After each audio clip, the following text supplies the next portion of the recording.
Good evening students. Class 8th का हम पढ़ रहे थे कंपाउंड इंटरेस्ट। तो क्लास 8th में कंपाउंड इंटरेस्ट में हमने एक क्वेश्चन लिया है। इसमें दिया गया है a sum of money amount to 20,480 in 2 years at 6 whole 2/3% PA यानी per annum compounded annually find the सम।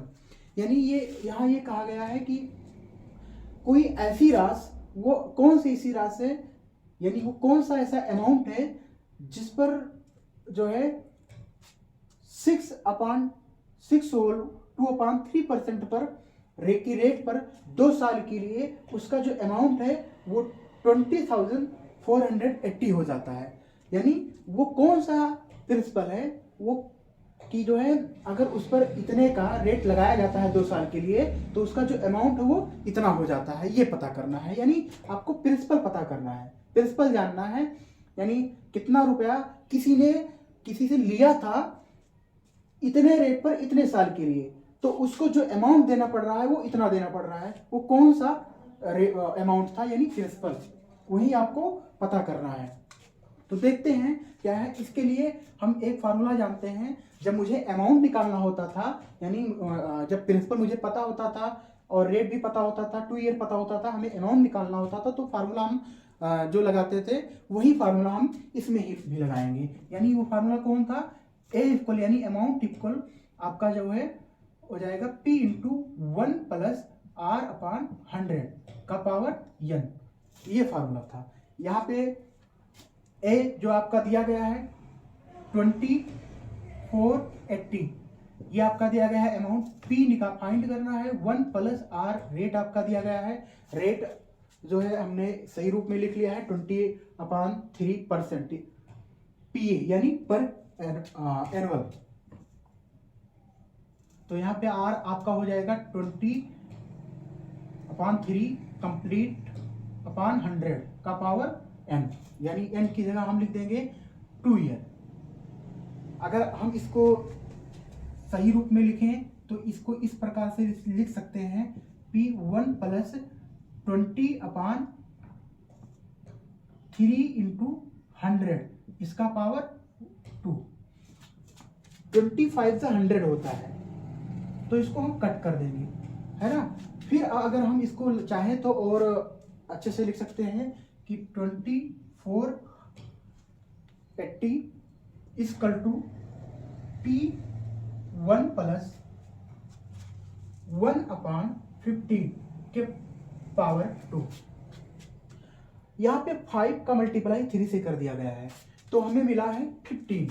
तो हम इसको और आगे इसका प्रोसेस बढ़ाएं तो हम इसको लिख सकते हैं P इंटू इसका एलसीएम ले लेंगे, तो इसका एलसीएम लेंगे तो हो जाएगा 15 प्लस 1 इसका पावर 2, और इसे लिख सकते हैं P इंटू 16/15 इसका पावर 2। अगर हम इसको इस प्रकार से भी लिख सकते हैं P इंटू 16/15 क्यों हमने 2 बार लिखा, क्योंकि पावर 2 है इसलिए हम 2 बार इसको लिख सकते हैं। हम इसको अगर और आगे प्रोसेस बढ़ाएं तो उसके लिए हमें क्वेश्चन को इरेज करना होगा। तो इरेज करते हैं, देखते हैं क्या आता है। तो देखिए हम क्या करेंगे, प्रिंसिपल को यही छोड़ देंगे, बाकी ये जितने भी डिजिट यहाँ जो नंबर दिए गए हैं इन नंबर को हम क्या करेंगे, इधर भेज देंगे। और जब इधर भेजेंगे तो मुझे मिलेगा 2480 इंटू 16/15 इंटू 16/50। अब जब हम इसे मल्टीप्लाई करेंगे सब कुछ कट पिट के हमारा जो एग्जैक्टली आंसर आ जाएगा। वैसे आप देख लेना, ये जो है इसे डिवाइड कर देना, फिर आप चाहें तो पुनः डिवाइड कर देना। जो टोटल जो आपका प्रिंसिपल निकल करके आएगा वो आएगा 18,000। इतना आपका प्रिंसिपल निकल करके आएगा। यानी किसी ने जो है इतने रुपए उधार लिए होंगे इतने रेट पर इतने साल के लिए, तो जो उनका जो अमाउंट देना पड़ा होगा वो इतना देना पड़ा होगा। यहाँ पे कंपाउंड इंटरेस्ट दिया गया है। कंपाउंड इंटरेस्ट मैंने पहले आपको क्लास में बता दिया था कि कंपाउंड इंटरेस्ट ये होता है, जैसे कि आप जो है मान लीजिए कि 100 रुपये किसी से उधार लिए हो, तो 100 रुपये किसी से उधार लिए हो 5% की रेट पर, है ना, यानी 1 पर एनम 1 साल के लिए, है ना, या 2 साल के लिए, 3 साल के लिए, जैसा भी आप लिए हो, यानी 1 साल का जो आपका 5% इस पर ब्याज पड़ेगा, इंटरेस्ट पड़ेगा आपका, ठीक है।